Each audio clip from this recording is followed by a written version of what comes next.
In the end, CDMA was approved as a 2G standard, and those solutions like DPC and the soft handoff didn't directly cause it to become a standard, they certainly helped it to operate more efficiently once it was in practice.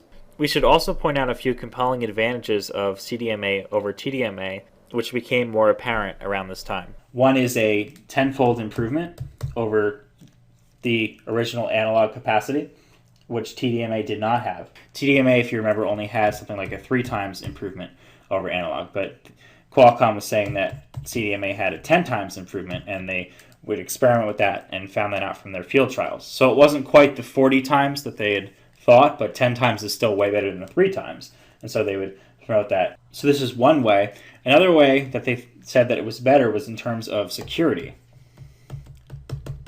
It's very hard to listen in on someone's conversation if you don't know what their code is, because you'd have to figure that out in order to reconstruct and decrypt the message.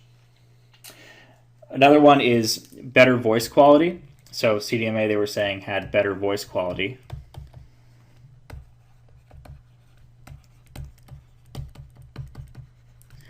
And last but not least is longer battery life.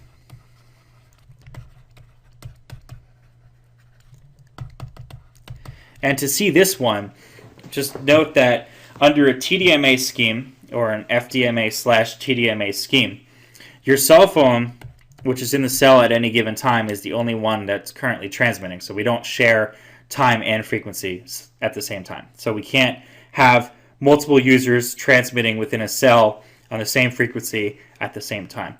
So during the time where you have the channel to yourself, you can transmit as loudly as you want to that base station. So you can, it doesn't matter because there's no one else that would be interfering with you. So by doing this, the power levels on TDMA and FDMA phones were much, much higher. And higher power level, we alluded to this briefly before, means that your battery runs out and drains much quicker. But under CDMA, we can keep the power levels much lower because we come up with a power level that works for everyone in the network. And then that's a bigger advantage right there. So finally, in 1993, CDMA was approved by the CTIA as a 2G cellular standard. So TDMA was still one of the standards, but CDMA then became the next one. And so it was originally released under the name of IS-95, that was the technical name for it, with revisions that came out, IS-95A and IS-95B, and the brand name for it was called CDMA-1, because that sounds a lot nicer to say than IS-95. And though we have largely moved up to 3G standards, which do solely use CDMA, IS-95 and its revisions are still in use in part of the world in the 800 megahertz frequency range.